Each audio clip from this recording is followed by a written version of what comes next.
La Chine a annoncé lundi le retrait de l'application utilisée pour tracer les déplacements des habitants et s'assurer qu'ils n'étaient pas dans une zone touchée, nouveau symbole de la sortie de la stratégie zéro Covid. Appelée « carte des déplacements », elle se basait sur le signal téléphonique et permettait à ses utilisateurs de prouver à leurs interlocuteurs, hôtels, bâtiments de bureaux, etc., les lieux dans lesquels ils étaient durant les 7 derniers jours. L'application affichait la liste des villes voire des districts dans lesquels la personne s'était rendue. Si aucun n'était classé « à haut risque », avec un grand nombre de cas, l'application affichait une flèche verte, synonyme de passage autorisé. La « carte des déplacements », sous la responsabilité du gouvernement central, sera désactivée à partir de mardi matin minuit, plus de 2 ans après son lancement, selon un communiqué officiel.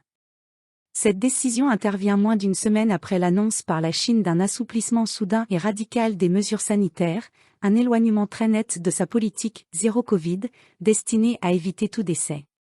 Mercredi, elle avait notamment annoncé la fin des confinements à grande échelle et l'arrêt des placements systématiques des personnes testées positives dans des centres de quarantaine, des établissements décriés, au confort très variable.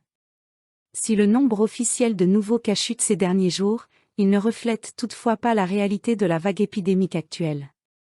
Car il ne prend en compte que les tests PCR effectués par les laboratoires, et pas les autotests réalisés dans l'intimité de son domicile et que la plupart des habitants ne déclarent pas.